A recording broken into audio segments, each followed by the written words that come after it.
é que dentro de uma previdência complementar, ela pode ou não ser patrocinada. O que é o patrocínio, né?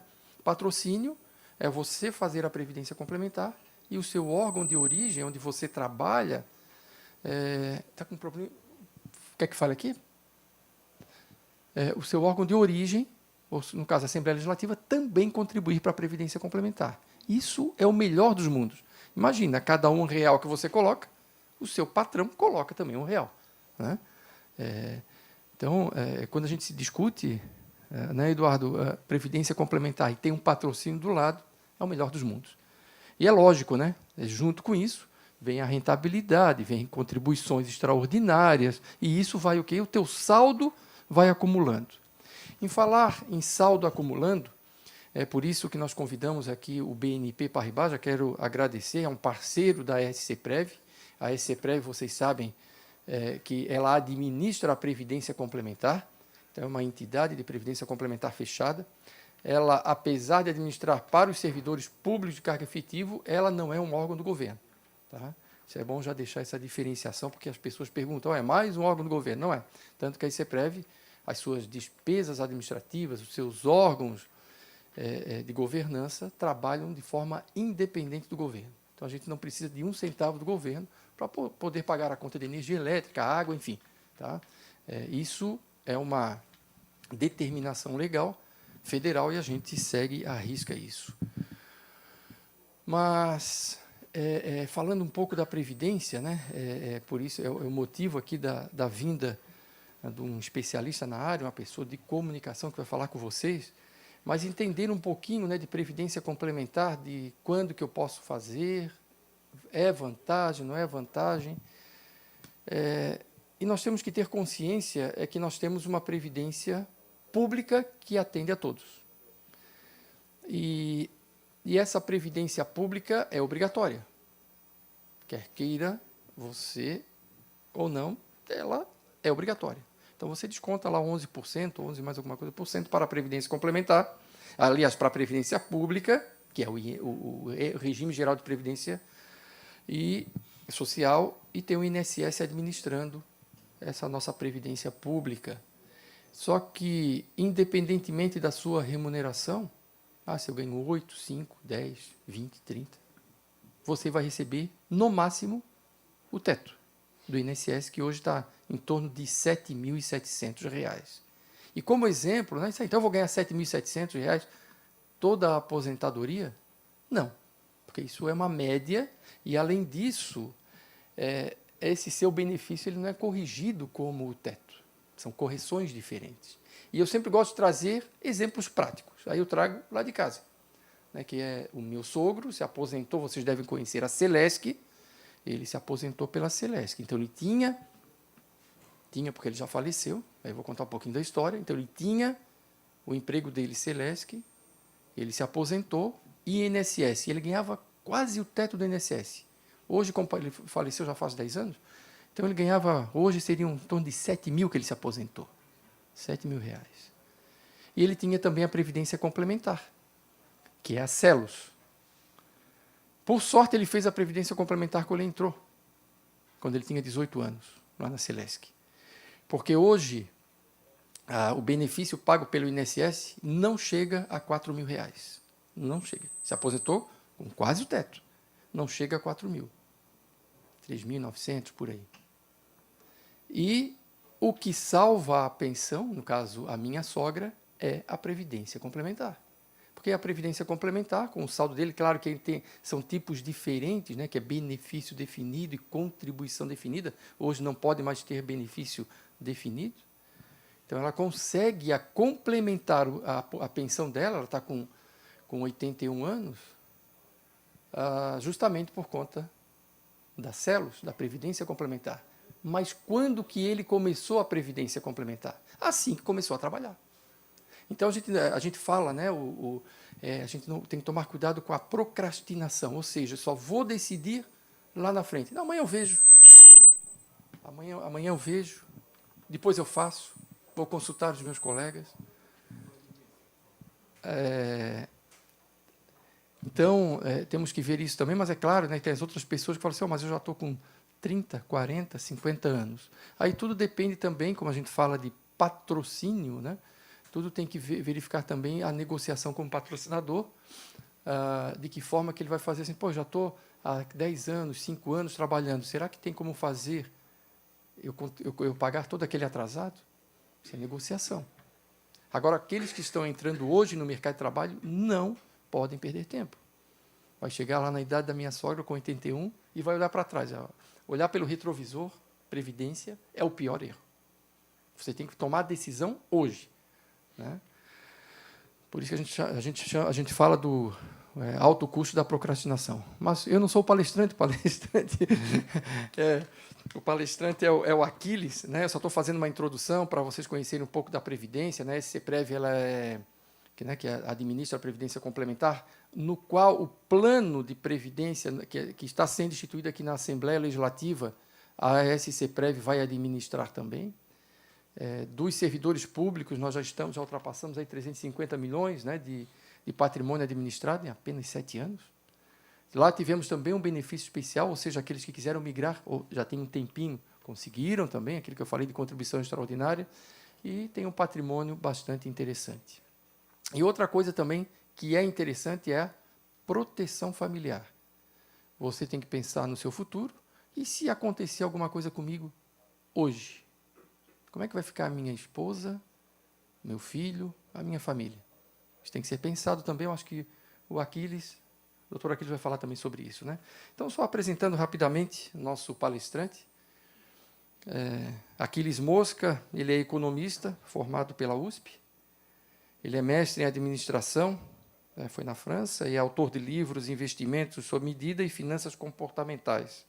Com 27 anos de experiência no mercado financeiro, atualmente compõe o time do BNP Paribas Asset Management, onde é responsável pelas áreas comercial, marketing e digital.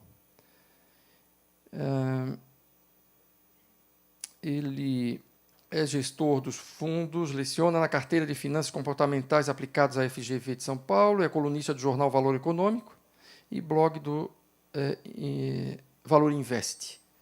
Atua desde 2013 na Ambima, onde está à frente das iniciativas de educação e certificação da Associação Ambima.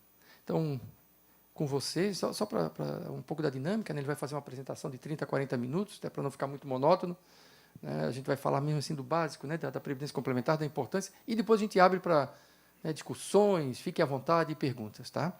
Então, com vocês, o Aquiles Mosca, por gentileza.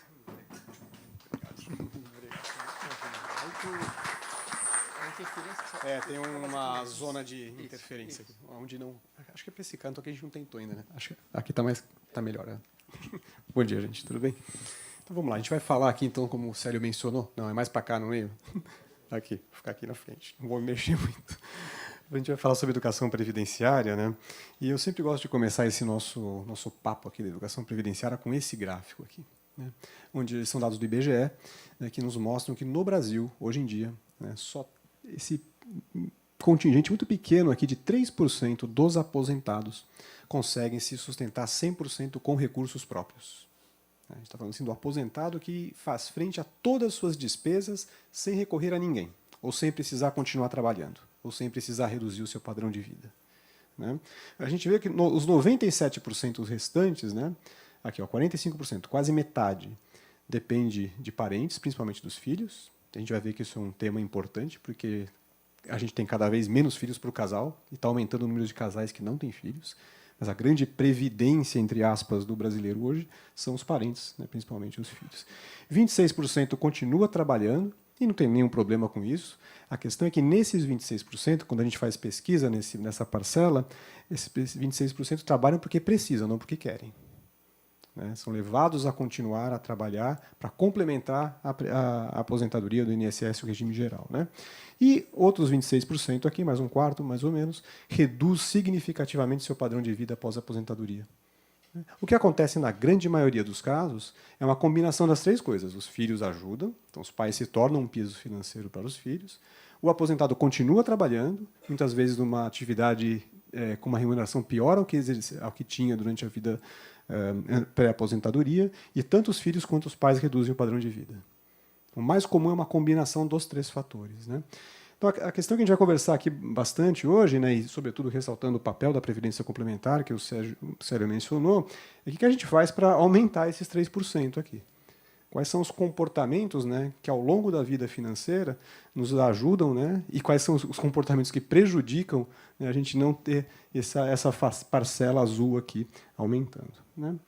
Então, acho que um ponto importante, né, mencionar, a gente teve em 2019 a reforma da Previdência, a última rodada da reforma da Previdência, né? Foi uma reforma da Previdência desenhada ali no finalzinho do governo Temer, não conseguiu aprovar no governo Temer porque teve o Wesley Day, vocês devem lembrar o dia da gravação, o dia seguinte era o dia da votação, mas no comecinho de 2019 foi aprovada, já no outro governo, já no governo Bolsonaro, a reforma da Previdência mais recente. Então, alguns pontos que eu queria deixar claro com relação a essa reforma, né? Ela foi feita para evitar que o país quebre, para evitar a quebra do sistema previdenciário do INSS, do regime geral, né? Ela não foi feita para assegurar independência financeira para ninguém que é de classe C para cima, de ninguém que é de classe média para cima, né? Na definição do IBGE. Na classe D e E, para as pessoas de classe D e E, a aposentadoria do regime geral atualmente, em algumas faixas, até mais do que cobre o salário que a pessoa tinha na vida produtiva. Mas se a gente falar de classe média para cima, eu tenho certeza que é 100% da população que está aqui com a gente hoje, essa reforma da Previdência não assegura a nossa independência financeira.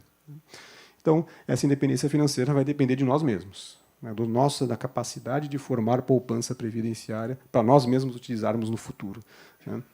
Então, eu gosto também de botar esse ponto, né? E tem algumas questões que estão acontecendo de pano de fundo demográfico no Brasil que tornam esse desafio de conquista de independência financeira para a aposentadoria ainda mais complicado, né? O primeiro deles, que é uma coisa boa, em princípio, né, é esse ganho de longevidade que a gente está observando no Brasil já há alguns anos, né? Hoje, 1 a cada 3 bebês que nascem no Brasil estima-se que vão viver mais do que 100 anos. O pediatra dos meus filhos outro dia comentava que já nasceu o bebê brasileiro que viverá 120 anos. Você imagina que ele seja um menino que se aposente aos 65 anos, a nova idade de aposentadoria para os homens depois da última reforma, né? 62 para as mulheres, 65 para os homens. Vai ter que ter guardado dinheiro para viver sem trabalhar mais 55 anos. Esse é o tamanho do desafio financeiro que acompanha, né? Vem junto com esse ganho de longevidade. Todo mundo quer viver mais, né? Uma coisa boa, mas isso embute, traz consigo junto, né, um desafio financeiro enorme, né, de formação de poupança previdenciária. Então, esse é um primeiro ponto que a gente tem que ter como na cabeça, né, como pano de fundo dessa questão, né. Outra questão, né, que a nossa pirâmide populacional, a gente estudou isso aqui na aula de geografia lá na escola, vocês devem lembrar, né, a pirâmide etária, né, ela era assim na década de 80. Né, a base da pirâmide são pessoas de 0 a 15 anos aqui. Muitos jovens, né? Quando ela vai subindo aqui, pessoas entre 15 e 60 anos, vai diminuindo, ela vai afilando lá para o alto, e lá no topo da pirâmide, pessoas com mais de 65 anos, uma parcela pequena da população, então a pirâmide estreitando. Essa pirâmide estava assim em 2020. Ó. A base, então, ela ficou mais estreita, né? Tem menos jovens aqui na parcela de 0 a 15 anos. Aumentou bastante a parcela do meio, dos 15 aos 65 anos, né, que é definida em economia do trabalho como idade produtiva, embora isso é só uma definição, né, de economia do trabalho, a gente sabe que as pessoas trabalham mais do que 65 anos, né, e aumentou também, expandiu ali, abriu o topo da pirâmide. E essa aqui é a projeção da pirâmide para 2040. Você vê que ela está quase que invertendo, né? A base está ficando mais estreita, o meio engordou muito e o topo lá em cima, pessoas com mais de 65 anos, que aqui o topo aumentou bastante. Né? E isso traz um desafio enorme, né? No sistema geral da Previdência que a gente tem hoje, né, do INSS, quem estava aqui embaixo, né, os jovens, né, recolhendo a contribuição previdenciária, pagavam a aposentadoria aqui dos mais velhos. Isso funciona quando tem muito jovem e pouco idoso. Quando você tem pouco jovem e muito idoso, isso não funciona mais. Da importância da previdência complementar, de nós guardarmos dinheiro para nós mesmos. Hoje, o dinheiro que sai da minha folha de pagamento como contribuição do INSS vai para pagar a aposentadoria do meu pai com 84 anos, não vai para mim mesmo. Isso é o regime de repartição. Só funciona com essa pirâmide etária aqui. Nessa pirâmide etária que a gente já está e que a gente vai caminhar, não funciona mais. Por isso que a gente tem que assumir essa rédea, né? E a gente que vai viver com as consequências de fazer ou não esse trabalho de acumulação da poupança previdenciária. Né? Acho que um outro ponto, né, importante, eu mencionei de passagem, tem uma mudança muito importante no comportamento do ponto de vista de número de filhos por casal, né, da taxa de fecundidade, que a gente chama. Né. Em 1960, cada casal no Brasil, em média, tinha 6,3 filhos. Isso para o Brasil como um todo. Né. Se a gente pegar só os centros urbanos, né, eram 4 filhos por casal. Ora, você depender dos filhos para a aposentadoria, quando você tem 6 a 4 filhos por casal, é uma coisa. A gente caminhou agora para uma situação onde cada casal, 2020, a última pesquisa foi feita, vai ser feito de novo ano que vem, 2025, a gente estava com 1,7 filhos por casal. Nós estamos numa situação que é muito parecida com outros países desenvolvidos, onde 2 humanos, em média, estão gerando menos do que 2 humanos. Então, o crescimento populacional está embarrigando e vai começar a cair. Né? Você depender dos filhos, né, nessa situação, onde tem 6 filhos para te segurar na aposentadoria, atualmente tem menos de 2. Né? E a gente vai ver aqui que muitos casais, né, hoje já quase 1/5 dos casais, 17,4% dos casais, decidiram não ter filhos. Então, sequer contarão com essa ajuda dos parentes, principalmente dos filhos, para a sua aposentadoria lá na frente. Né? O número de casais com filhos já está a menos da metade no Brasil, 48,3% apenas. São casais que decidem, né, que vão ter, têm ou irão ter filhos. Né? Então, aquele primeiro gráfico que eu mostrei, onde quase metade da população, né, depende dos filhos para completar a aposentadoria, essa situação demográfica de fecundidade mudou demais. Né? Não dá para contar. E hoje o peso financeiro, né, dos pais que não conquistarem independência financeira recairá sobre um ombro menor, um número menor de ombros, né, de filhos do que caía no passado. Então, é mais um motivo aqui que compõe esse desafio grande, né, de grande longevidade, de queda da taxa de fecundidade, para que nós mesmos conquistemos a nossa própria independência financeira, porque se a gente não fizer isso, vai cair nos ombros dos filhos, vai dificultar ainda mais a situação da próxima geração para que ela conquiste independência financeira. Né? Então, o maior presente que a gente pode deixar para os filhos é não ser um idoso dependente, do ponto de vista financeiro, né? Para que cada um cuide da sua independência financeira. Né? E tem essa questão, né, que não está aparecendo o título de slide lá no alto, que está em verdinho, está escondido aqui atrás. Opa, aqui apita. Né? Mas alguns pesquisadores estão dizendo, né, que o Brasil está cometendo involuntariamente uma impropriedade histórica, né, que é o fato de a gente ter ganho muita expectativa de vida, né, esse ganho de longevidade que eu mencionei. Ó, a gente passou de 55 anos lá em 1960, a última mensuração em 2022 é de 76,4 anos, está caminhando rapidamente para 80 anos. Né? Em 2030 deve estar bem próximo de 80 anos. Então, a gente ganhou uma expectativa de vida, né, são mais de 20 anos desses últimos 60 anos de ganho de expectativa de vida que a gente teve, e geralmente isso acontece, quando a gente olha outros países, né, isso acontece depois que o país enriqueceu. O país enriquece, se desenvolve antes, e depois vem o ganho de expectativa de vida. Nós estamos ousando viver mais sem ter enriquecido antes. Basicamente, esse ganho de expectativa de vida no Brasil vem por conta de saneamento básico, água limpa. Derrubou muito fortemente a taxa de mortalidade e contribui muito para o aumento de expectativa de vida. Só que isso aconteceu sem o país se desenvolver, sem ter aumento de renda per capita proporcional, como aconteceu na grande maioria dos países, no hemisfério norte, principalmente. Né? Então, então, vejam, a gente está ousando viver mais, a gente está ousando ter menos filhos, né? A gente não teve o desenvolvimento econômico proporcional compatível a esse ganho de expectativa de vida de 20 anos, né, nas últimas décadas, como ocorreu em outras economias desenvolvidas. Né? Então, isso tudo compõe esse desafio muito grande, né, de nós mesmos, e a gente sabe que o governo não vai conseguir garantir isso da classe média para cima, muito embora no imaginário do brasileiro médio ainda imagina-se que, de alguma forma, o governo proverá. A gente faz esse tipo de pesquisa na Ambima e aparece como fonte número 1 do meu sustento depois da aposentadoria o governo. Né? Ainda tem essa imagem muito forte que não é real, né? Não vai ser o governo. Né? Quando a gente olha a teoria econômica tradicional, a teoria financeira tradicional sobre o ciclo de vida do investidor, né, divide-se na teoria, né, a nossa vida financeira nessas 3 fases. Né? Uma fase inicial aqui que dura desde quando a gente é criança até o início, né, da entrada no mercado de trabalho, chamada fase de acumulação. Depois vem uma fase de consolidação de patrimônio, formação e consolidação de patrimônio. E lá na frente, né, depois da aposentadoria, a chamada fase de gastos ou de dispêndios. Né? E, idealmente, a nossa curva de riqueza, ou curva de patrimônio, deveria ter o comportamento dessa curva vermelha. Né? Lá no começo da vida, né, nós somos crianças, jovens, a gente não tem renda, somos gastos para os nossos pais, inclusive. Né? A partir do momento que você entra no mercado de trabalho ou numa atividade empreendedora, vai vai prosperando, né, vai caminhando aqui na evolução da vida profissional, vem a formação e consolidação de patrimônio, e lá na frente é o momento de gastar esse patrimônio que foi, essa riqueza que foi acumulada, né? E ao longo da vida, também na teoria, né, idealmente também a gente tem essa curva de gastos, né, essa curva branca aqui. No começo a gente só é gastos, a gente não tem renda, né? A gente gasta para os pais, até que entra no mercado de trabalho. Isso aqui é gasto como proporção da renda. A partir do momento que você passa a ter renda, os seus gastos como proporção da renda tendem a cair ao longo da vida e eles voltam a aumentar lá no fundo. Eu estou mostrando esse gráfico porque a gente também pesquisa isso. Quem quiser dar uma olhada nessas pesquisas que eu estou mencionando, a maioria desses números estão numa pesquisa chamada Raio-X do Investidor, que a gente já faz na Ambima há 7 anos seguidos. Está disponível no site, a gente soltou agora há pouquinho a 7ª edição. Né? E é muito comum, né, nessa pesquisa, uma pesquisa qualitativa, essencialmente, quando a gente pergunta para as pessoas quanto você precisa para ter uma aposentadoria tranquila, com relação àquilo que você tinha durante o seu momento, né, no mercado de trabalho ativo.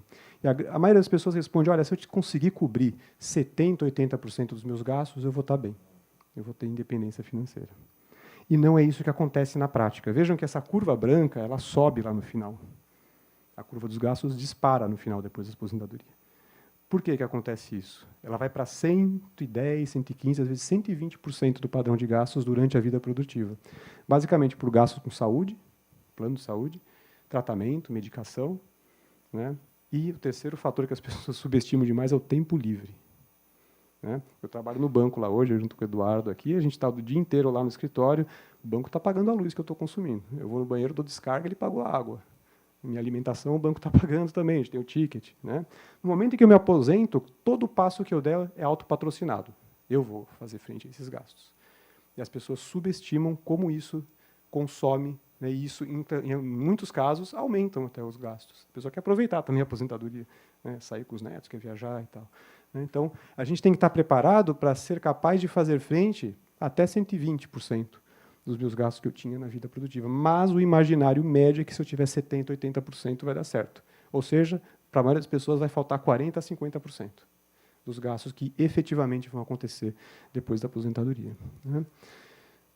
E nós vivemos num país que poupa muito pouco, a gente guarda muito pouco.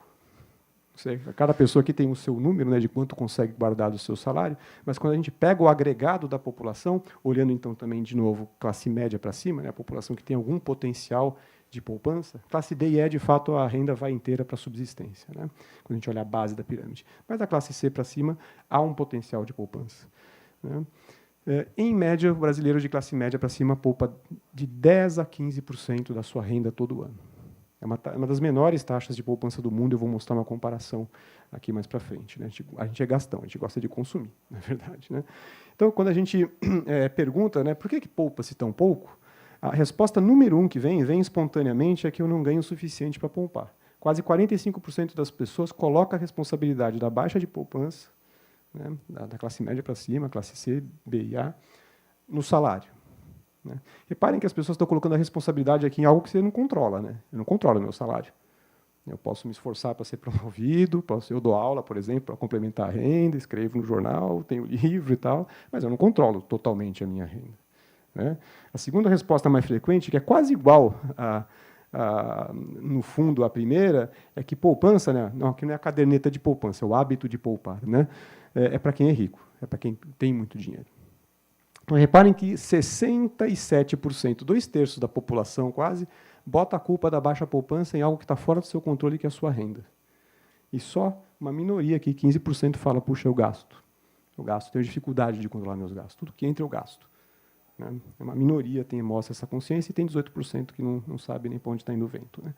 Então, o brasileiro é gastão. Eu vou mostrar algumas comparações aqui na frente. Em economia, a gente diz que a gente tem uma alta propensão marginal a consumir. Todo o dinheiro extra que entra vai para consumo. Se a gente olhar as duas últimas liberações de FGTS que aconteceram no governo Dilma e no começo do governo Bolsonaro, qual que foi o destino número 1 dos recursos que foram liberados? O que vocês imaginam? Foi para pagar dívida? Foi para guardar dinheiro? Foi para poupar? Gasto número 1. Trocar o celular. Trocar celular. É o chamado bem posicional. Quero mostrar que eu tenho o último celular. Os outros vêm. Está visível. Sinaliza para os meus pares uma posição que às vezes eu nem tenho, mas eu quero sinalizar, né, que eu tenho. Isso é muito forte no Brasil. Né? Essa aqui, né, se fosse verdade, né, se fosse verdade que a gente poupa pouco porque a renda é baixa, todo país que tem renda menor que a nossa deveria ter poupança menor que a nossa, né? Então, mas não é isso que acontece. Aqui estão só países da América Latina, tá? Não coloquei nenhum mercado emergente de primeiro mundo aqui. Aqui não está Singapura, não tem nenhum país do leste europeu aqui. Aqui está o Equador, a Bolívia, o Peru, a Venezuela, a Colômbia, o Chile, o Uruguai, a Argentina, o Paraguai, o Brasil e a Guiana. A gente só poupa menos do que na Guiana, né? Aí você fala, puxa, todos esses países aqui então têm renda maior que o Brasil. E não é isso que acontece. Olha a renda per capita aqui dos países da América Latina. Por que um boliviano, né, que tem uma renda per capita menos da metade da nossa, né, a renda per capita hoje no Brasil média é de $12.200, né, na Bolívia é de $5.000. E o boliviano poupa 30% a mais do que a gente. Ele poupa mais porque ele gasta menos, proporcionalmente à sua renda, né? O brasileiro é gastão. E a pandemia, se teve algum aspecto positivo na pandemia, é que ela mostrou que é possível poupar mais. Eu mencionei que a nossa poupança média é de 10% a 15% da renda, né? E ela vinha nessa tocadinha aqui antes da pandemia, ó lá, 10,8% e tal. Aí vem a pandemia, lá, março de 2020, bumba, nossa taxa de poupança dobra, vai para 30%. O que aconteceu? Que as pessoas começaram a guardar dinheiro? Ficaram previdentes, ficaram responsáveis financeiramente, de repente? Não podia sair, né? Não posso ir no cinema, não posso ir no teatro, não posso ir no restaurante, não posso viajar. Ficou muito claro onde é que você gasta dinheiro, né?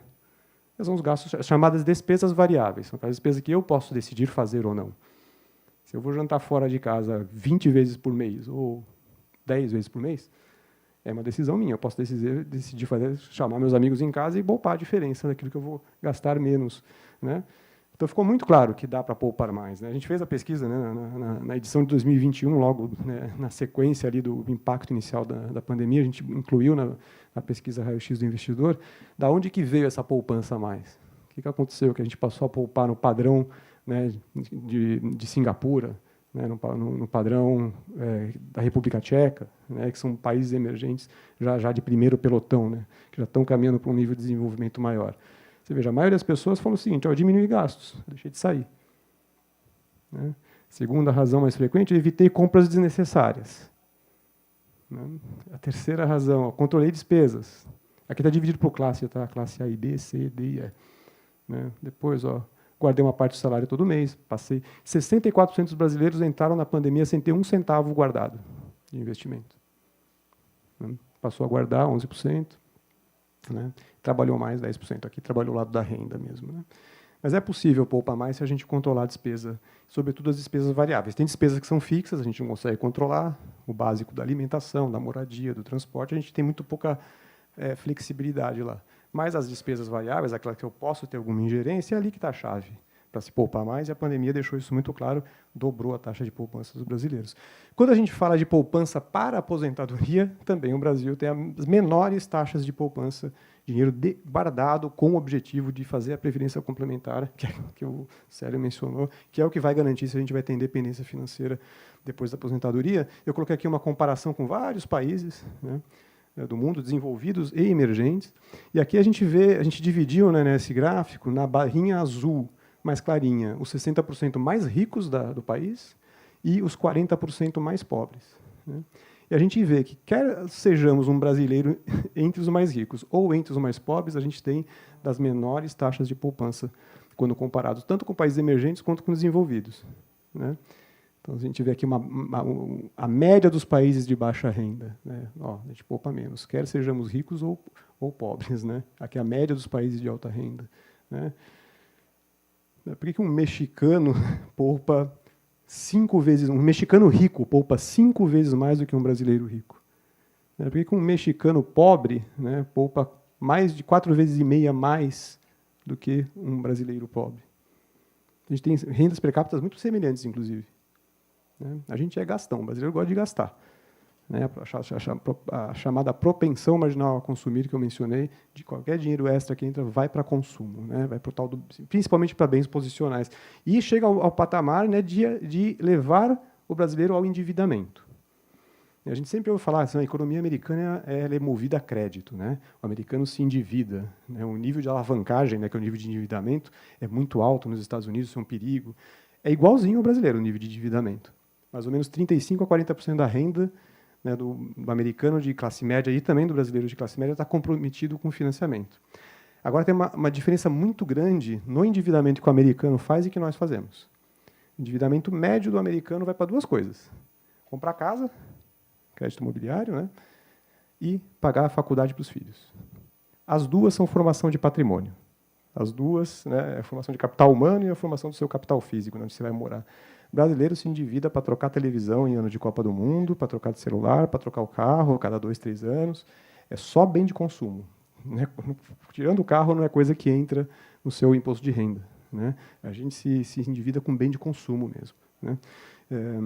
Então, isso é mais um sinal, né, dessa tendência consumista muito grande. E, para controlar isso, não tem jeito, né? Tem que fazer um orçamentinho familiar. Saber quais são as despesas fixas, as despesas variáveis. Aqui eu botei uma planilha de orçamento familiar, está no site da Bolsa de Valores, da B3, tem várias na internet disponíveis, onde o que se recomenda é você pegar um mês típico, né, e anotar as despesas que você tem, e classificá-las entre fixas e variáveis. Como eu falei, são nas variáveis que está a chave de se controlar melhor gasto e conseguir poupar mais. É chato um pouquinho, né, trabalhoso, tem que ir lá preencher a tabelinha, mas dá muito certo. Quem consegue controlar a despesa variável consegue poupar mais. Quem faz isso em família, em grupo, e quem vive em grupo familiar, né? Solteiro não adianta, mas quem vive em família, né? Marido, esposa, companheiro, companheira, filhos, quem faz isso em grupo tem muito mais sucesso do que quem faz individualmente também. Mas é um tabu enorme falar de dinheiro em casa. Né? Na pesquisa Raio-X Investidor também, as pessoas declaram, se tiverem que escolher de falar em família, de sexo ou de dinheiro, as pessoas preferem falar de sexo. É mais tabu hoje falar de dinheiro no Brasil do que falar de sexo. Né? Por quê? Porque atrás das decisões financeiras estão escolhas, preferências, valores pessoais, que as pessoas não estão minimamente dispostas a discutir em público e na família. Quem consegue quebrar essa barreira e faz, né, essa discussão em grupo tem muito mais sucesso. Eu vou mostrar um estudo aqui no final que mostra isso, né, o como isso é feito. E a gente tem vou controlar o tempo aqui para não furar. A gente tem um calendário financeiro previsível ao longo do ano. A gente sabe onde estão os picos de gastos. Quem tem filhos como eu sabe, janeiro, fevereiro é fogo. Né? Tem IPTU, IPVA, matrícula da escola, material escolar. Pô, eu sei que vai ter pico de gasto em janeiro e fevereiro. Já me preparo antes, né? Eu não vou gastar tudo lá no Natal. Eu preciso ter algo provisionado. Eu vou me descapitalizar nesse momento. Né? Aqui está o calendário financeiro médio, né, do brasileiro. A gente sabe então os picos de gasto. Né? Gasto no final de ano, férias, esse tipo de coisa. Né? Dia das Mães é o segundo melhor dia para o varejo, para a gente é gasto. Né? Isso é sabido. Se algo é previsível, não deveria te surpreender e te fazer furar. Né? Usa essa previsibilidade em seu favor. Né? E aí, já para a gente ir encerrando aqui, já abrir para as perguntas, né? Como que pensam pessoas que conquistam independência financeira versus as pessoas que não conseguem conquistar independência financeira? Esse estudo que eu vou mencionar aqui é de uma pesquisadora italiana que é radicada nos Estados Unidos, o nome dela é Ana Maria Lussardi. Ela vem muito ao Brasil fazer palestra, participar de seminários, e ela acompanha já há quase 35 anos um grupo enorme, são milhares de pessoas que fazem parte da pesquisa, tanto no mundo desenvolvido quanto em países emergentes, né, países em desenvolvimento. E ela veio, então, mensurando qual foi o comportamento voltado à poupança, né, de formação de poupança, entre as pessoas que chegavam na aposentadoria com e sem liberdade financeira. Né? Se você pensa da forma como está nesse slide aqui, 80% das pessoas que pensam dessa forma não conseguem conquistar a independência financeira. Poupança é igual àquilo que eu ganho menos aquilo que eu vou gastando ao longo do mês. Dito de outra forma, eu guardo o que sobrar se sobrar. E a gente viu aqui a propensão a consumir enorme que o brasileiro tem. Né? Dinheiro parado em conta para guardar se sobrar é uma tentação muito grande para a maioria dos brasileiros. Né? Então, deixar para poupar o que sobrar se sobrar não funciona. Né? Em contrapartida, 70% das pessoas, isso são milhares de pessoas, né, como eu mencionei, em diferentes regiões, né, que pensaram dessa forma, conseguiram chegar na aposentadoria com independência financeira total, sem depender dos filhos, sem precisar continuar trabalhando. Se continuavam é porque queriam, mais por uma questão de propósito, para ocupar o tempo, né, para dar sentido, e sem ter que ajustar o padrão de vida para baixo. Né. Aqui está dizendo o seguinte: os meus gastos, fixos e os variáveis, principalmente, são iguais ao que eu ganho, menos aquilo que eu já separo para a minha aposentadoria lá para frente, que é a previdência complementar que o Célio mencionou. Eu já dimensiono o meu padrão de vida e meu padrão de gastos para levar em consideração que eu preciso guardar dinheiro para mim mesmo no futuro. Né? Tem uma questão, tem uma dificuldade estrutural da forma como o nosso cérebro pensa para fazer isso. Né? Quando você tem uma cadeira nova, né, derivada de finanças comportamentais, que é a minha cadeira, que é a neurofinanças, né, neuroeconomia. Você coloca o indivíduo dentro da máquina de ressonância magnética, dá uma decisão para ele tomar, pode ser de qualquer tipo de decisão, nesse caso aqui é uma decisão financeira voltada à aposentadoria, e pede para ele pensar nele mesmo daqui 20, 30 anos, no momento da aposentadoria. A região do cérebro que é ativada naquele momento, né, eu mesmo pensando em mim daqui 20 anos, é a mesma região que lida com o outro. Quando estou conversando com o Edu, com o Célio, essa região que está em ativação. Estou conversando com outra pessoa, estou pensando em outra pessoa. Pô, por que eu vou guardar dinheiro para outra pessoa? Né? Aí os pesquisadores fizeram uma pequena mudança nesse cenário, né, dentro da máquina de ressonância magnética, e colocaram uma foto do indivíduo dele mesmo envelhecido. Sabe esses aplicativos que envelhecem as feições? E mostra daqui 20, 30 anos.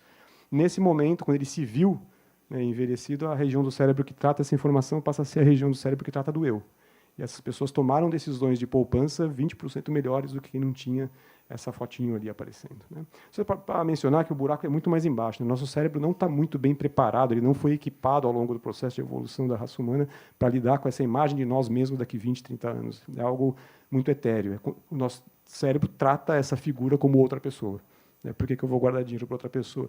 Então, é algo que tem que realmente ser feito com processo, com disciplina, com paciência, de forma intencional, né, para que dê resultado. Né.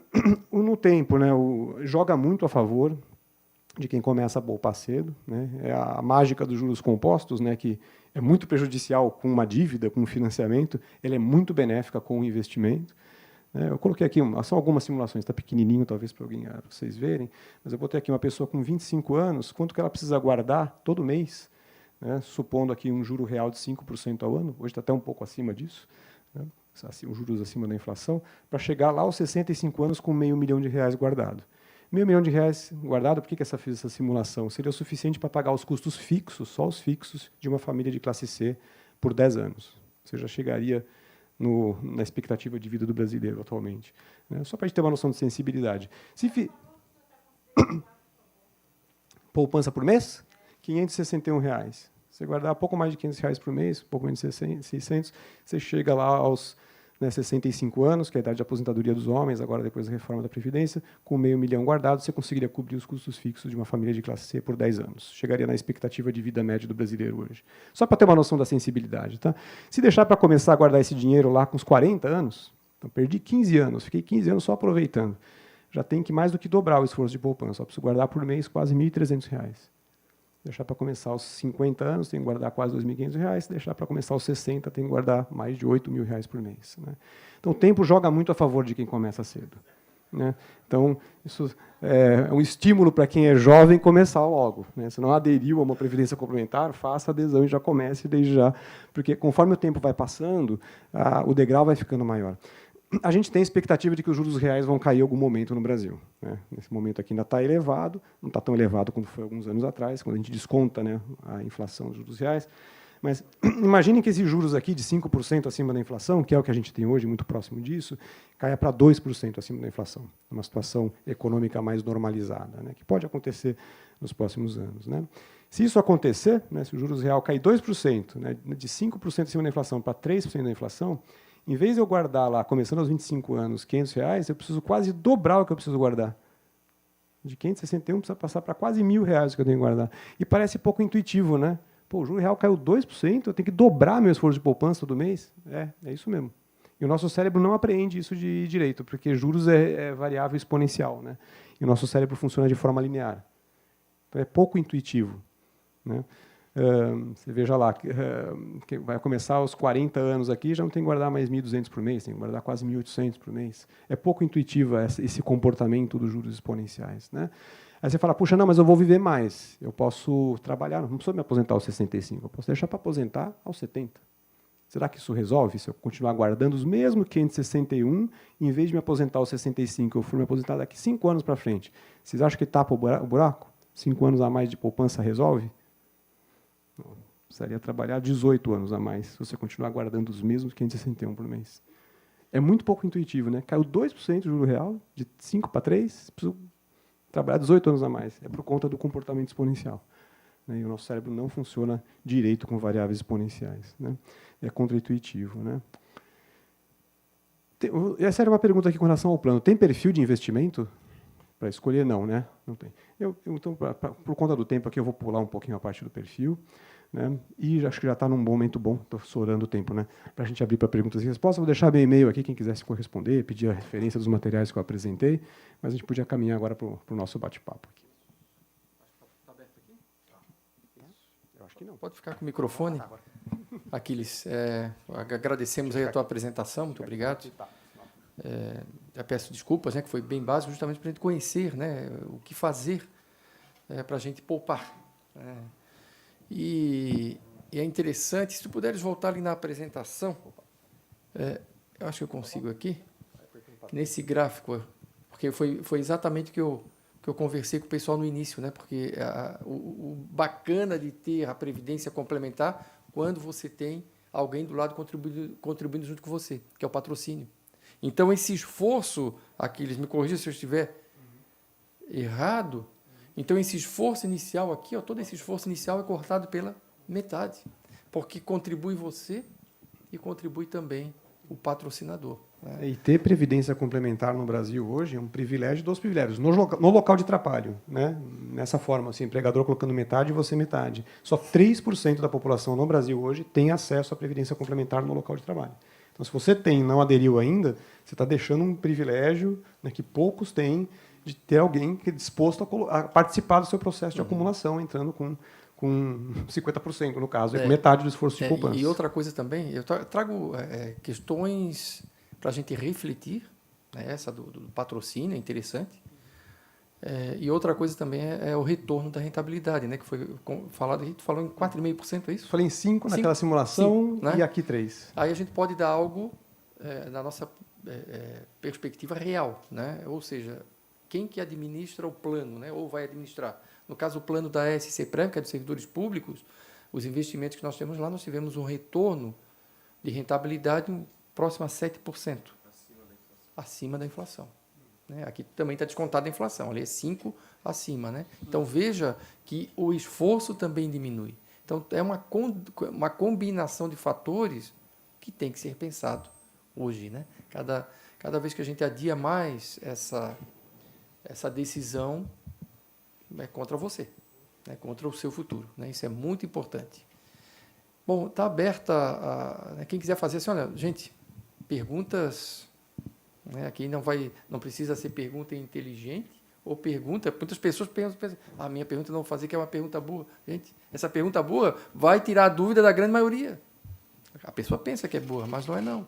Tá? Então, tirem, né? Saiam da timidez e possam fazer perguntas. Nós trouxemos aqui a nossa equipe, né, da Seguridade, que trata lá do cadastro, né, quando a pessoa inicia, do pagamento do benefício, enfim, é o tratamento da pessoa dentro da SCPREV, também da área de investimentos, né, se alguém quiser saber aí a performance de investimentos, onde que é aplicado, enfim, dos nossos consultores também externos.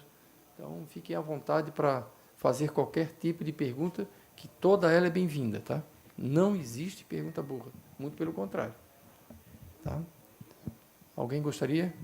Lívia, uma pergunta, vou te provocar, Lívia. Esse plano está disponível para todos os servidores do Estado comissionados e efetivos? Boa pergunta. Não, nós preferimos... Seu nome? Jarbas. Ô, Jarbas, nós preferimos até pela forma, né, de tratamento... das regras de aposentadoria. Então, tem um plano que é só do servidor público efetivo e outro plano que é exclusivo de cargos em comissão. Isso dentro da SCPREV? Dentro da SCPREV. Então, quando... Oi? Sem patrocínio do comissionado. Não, ele permite o patrocínio. Ele é mais flexível. Né? Lá no plano SCPREV, obrigatoriamente o patrocínio.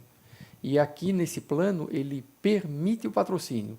Mas por que tu fala permite o patrocínio, Sérgio? Porque o regulamento já fala, a lei já... Vamos por ordem, né? A lei já fala que admite patrocínio, o regulamento do plano fala que permite o patrocínio, aí vem um documento que é bacana, que é o convênio de adesão, que é o próximo documento. Então, eu já vou dar um spoilerzinho aqui para vocês, tá? O regulamento e o estatuto foi obrigado a alterar, né? Mas o regulamento desse plano já foi alterado e está sendo publicado, provavelmente, no final desta semana ou início da próxima, no Diário Oficial da União. Então, o que significa? Significa que já pode ser oferecido para vocês. Aí só falta um documento que é o convênio de adesão, é isso que eu estou falando. O que é o convênio de adesão? É um contrato entre Assembleia e SCPREV, onde que nós vamos administrar, e vai dizer lá o seguinte, ó, a Assembleia vai patrocinar de forma igualitária, que é a vontade, a gente já sabe, né? Não adianta eu adiantar aqui para vocês, mas já é a vontade aqui da Assembleia patrocinar os cargos em comissão de forma igualitária, porque o patrocínio pode ser de 1% ou de 0% até o valor máximo que foi fixado pela lei, que é de 8%, tá? Mas a vontade que a gente sabe aqui da Assembleia é patrocinar no seu limite máximo percentual de 8%. Sai dos servidores do Executivo, Poder Executivo.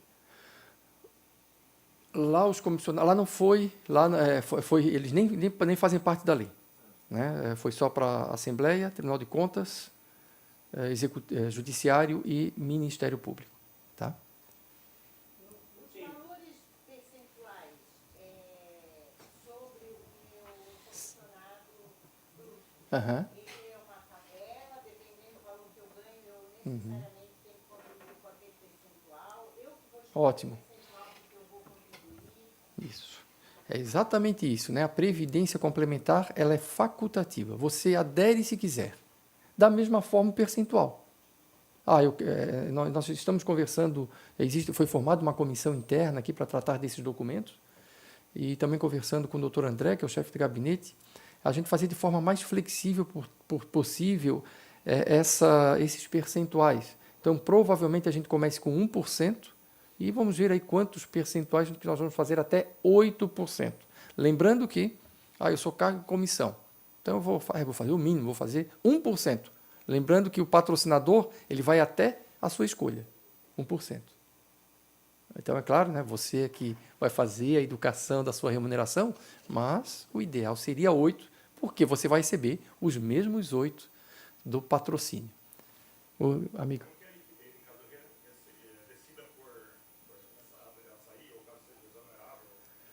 A liquidez, isso é bastante interessante, que a regra lá no nosso regulamento é o seguinte, né? Não só no regulamento, mas também a previdência complementar, você tem algumas formas de sair do plano.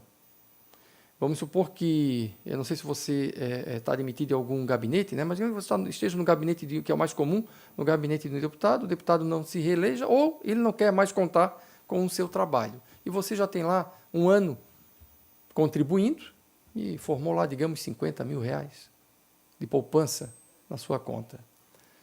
E o deputado não precisa mais dos seus serviços, você saiu. Esse dinheiro não é da Assembleia. Esse dinheiro não é da SCPREV. Esse dinheiro é seu.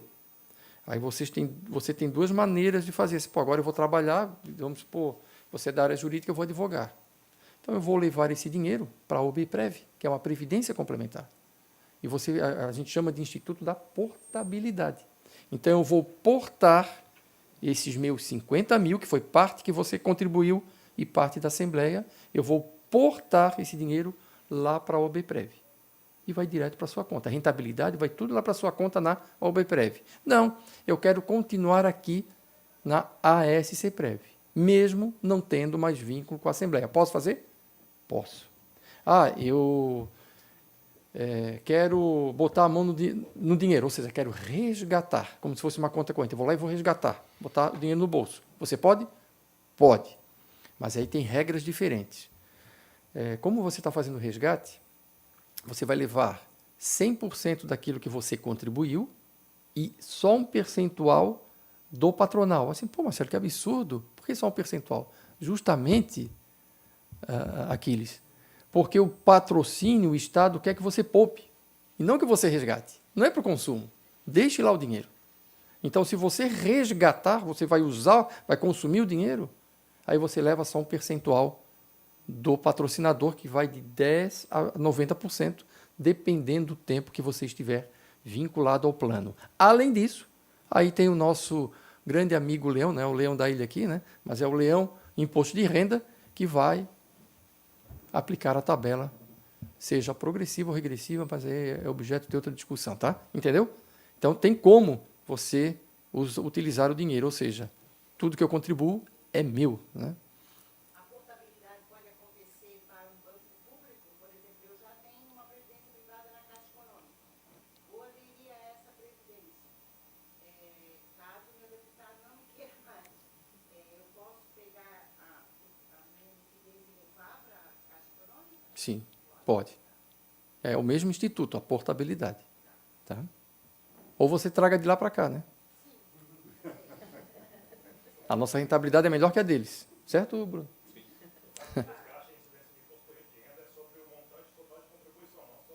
Não, é aquilo que você vai resgatar.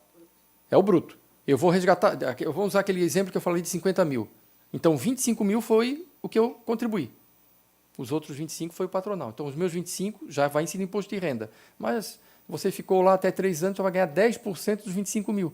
Então, vai ganhar R$ 27.500. Aí aplica a tabela.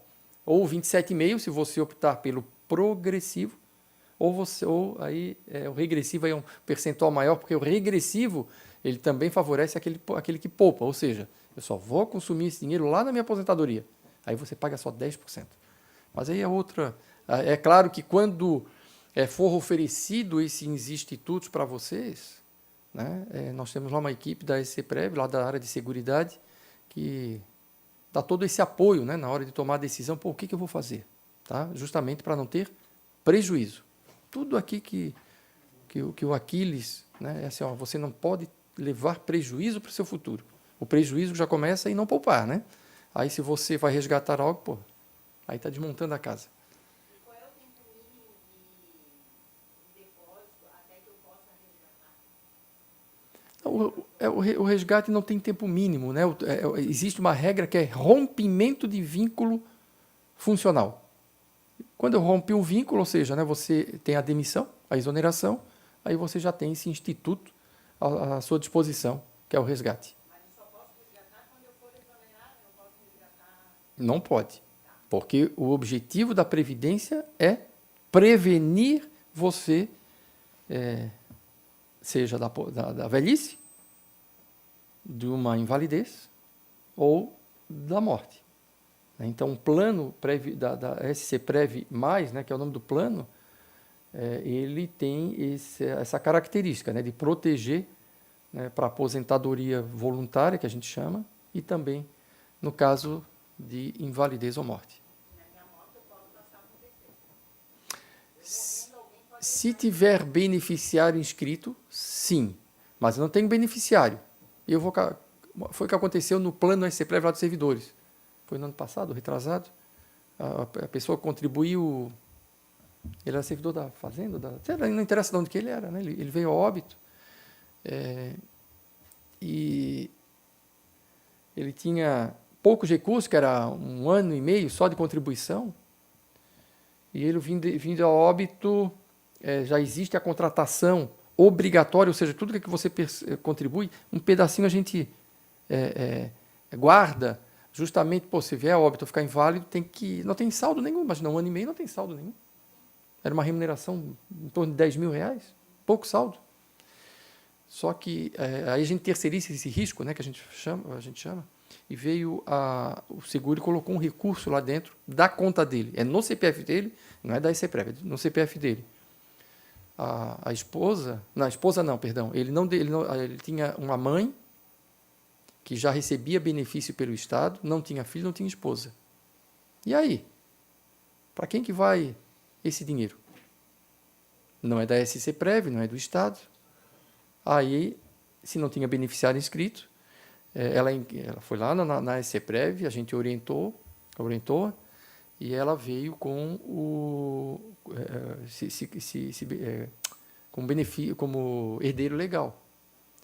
Então, claro que isso aí foi uma decisão administrativa via cartório, né, não precisou judicializar. Então, ela veio com o documento apropriado, herdeira legal, apresentou, em menos de 30 dias o dinheiro todo foi para ela. Aí, nesse caso, a gente não paga benefício. O saldo vai direto para o herdeiro legal. Ou seja, previdência complementar, o dinheiro não é nosso, é do, a gente chama de participante. Né? Diferentemente, essa pergunta é muito valiosa, diferentemente se esse servidor que eu citei, o caso, né, se ele não tivesse previdência complementar, o que aconteceu com os 10 mil? Ela não ganhou benefício de pensão no IPREV, no Estado. Só ficou com o recurso da previdência complementar. Olha só que bacana, né? Claro, esse infortúnio, né, que foi a morte, né, do filho, mas ele se precaveu, cuidou da família, né? Isso é interessante. Mais alguma pergunta, pessoal? Acho que é. Desculpa? Não, quando eu falei seguro, né, é que você tem duas formas, mercado de previdência, segmento de previdência complementar, você tem duas formas, né, de fazer. Ou você guarda um pouco, aí que a gente chama de a construção de um fundo para poder pagar uma morte ou uma invalidez, então um fundo dentro da entidade. Isso é caro e é um risco grande. Porque imagine se a gente sair daqui, vai no jogo do Figueirense, lá no... Né, ali na Serra Gaúcha e sofre um acidente. E morre 3 dependentes com alta remuneração. Como é que esse fundo vai cobrir? Tem que ter um bom patrimônio. Aí o que a gente fez? Nós contratamos aí sim uma seguradora, então a gente externalizou esse risco e a seguradora sempre cumpre, né, com o seu papel. Foi o caso agora, na virada do ano, faleceu também um servidor com uma remuneração maior. E o bom é que ele fez uma contribuição extraordinária para essa questão de óbito ou invalidez, viu, Eduardo? Ele não, né? A família ganhou 800 mil na conta. Ele preveniu, ou seja, eu preciso cuidar da minha família. E também tinha menos de 2 anos de plano. 800 mil. Foi lá, né? A seguradora bancou. Tá? Então, isso não é um seguro, tá?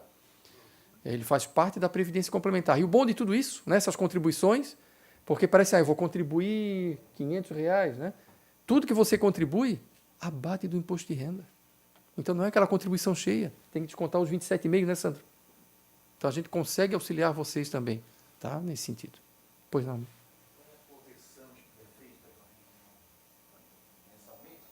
Sim. No caso, na aplicação do mercado, né? Quando a gente busca, depois, se o Bruno, por favor, se eu falar besteira, tu vem aqui e me corrige, tá? Porque está sendo gravado aí. Ó. Mas vamos lá, né? Como é que a gente, de forma, né, bem grosseira, que eu vou falar para vocês, a gente procura fazer os investimentos da forma mais diversificada. Por quê? Né? No mercado, a gente vê aí as bolsas, né, derretendo, ou seja, não estão entregando valores negativos, a gente vê. Pode ver, né? As bolsas de valores caiu, ou seja, tudo que você investe na bolsa não está trazendo uma rentabilidade positiva. Enquanto que renda fixa, de outra forma, já está trazendo de forma positiva. Investir em dólar não significa comprar dólar, né?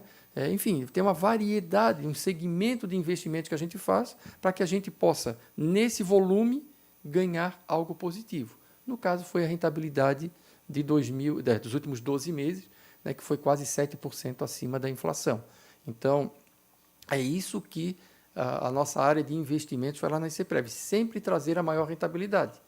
É claro que isso a gente vive do mercado financeiro, e quando ele balança, né, tudo balança, tudo que é aplicado no mercado, a gente vê a gente chama de volatilidade, né?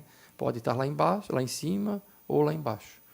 Então, quando a gente escuta, né, principalmente nas últimas 2 semanas, que a gente vê a intenção do governo federal em intervir no Banco Central, de 2 formas: mudar o presidente do Banco Central, aí de forma natural isso vai acontecer no final do ano, e a outra trazer a política do Banco Central da mesma política do governo. Ou seja, consumo. Esse consumo ele quer diminuir a taxa básica de juros, né, que é a nossa Selic, para menos de 1 dígito. Isso é o maior perigo que tem. Consumo leva à inflação, à alta da inflação. E aí como é que você vai trazer uma rentabilidade com alta de inflação? Isso tudo é muito prejudicial. Aí balança o mercado, balança também nossos investimentos. né? Aí a nossa área lá tem que correr atrás para tentar, nessa diversificação, correr o menor risco e trazer maior rentabilidade. Quais são todas as formas de resgate? Quais são as formas? É. Da voluntária. Eu acredito que o colega está dizendo como que eu posso fazer uso do dinheiro, né? Porque o resgate é uma forma, que eu já expliquei. Esse é o resgate, a portabilidade eu já falei. Então, são essas duas formas. É você tirar o dinheiro dali e colocar em uma outra entidade, eu tirar o dinheiro dali e botar no meu bolso, que é o resgate, e só tem essas duas formas, não tem outra. Né? Outra é benefício, que é aí você ou se invalida, você morre, ou você goza do benefício, que é isso que a gente quer proteger o seu futuro. Então, deixa o dinheiro ali rendendo, né? Aí sim, quando, agora eu vou parar, seja os 65, 70, 75, enfim, eu vou parar. Aí você começa a consumir o dinheiro, que isso que a gente vê que é a melhor forma que tem. Tá? Então, aí isso é uma política de gestão, né? Aí seria a administração da Assembleia Legislativa que poderia responder da melhor forma, né? O que a gente sabe é que eles estão tentando viabilizar essa equipe, né? Aquela comissão que eu falei para vocês, via a administração da Assembleia Legislativa, né? Que é recuperar o tempo atrasado, ou seja, todo aquele tempo que eu fiquei na Assembleia Legislativa, fazer uma contribuição extraordinária. Mas eu não posso e também não sei, né, como que está sendo feitas essas tratativas internas aqui. Né? Mas, com certeza, com o passar do tempo, e não muito distante aí de julho ou agosto, vocês já terão novidades. Né? Tanto que a parte da ECPREV, que era alterar regulamento, e agora sim os documentos internos, sendo que os documentos internos nossos já está tudo pronto, né? Já está rascunhado, aí discutir com a administração e quem sabe em agosto já disponibilizar para vocês. Não, assim, a previsão andou mais rápido do que a gente imaginava, sabe? Mas a nossa previsão já é disponibilizar o plano em agosto. Isso era previsto para o ano que vem, ou seja, está antecipando aí 5 meses, né? Isso é interessante. Justamente por aquilo que o nobre colega falou aqui, né, o doutor Aquiles, né? Quanto antes começar, melhor, né? Não teremos tanto prejuízo. Esta palestra devia ter sido feita uns 25 anos atrás. E a vontade do Estado também, né?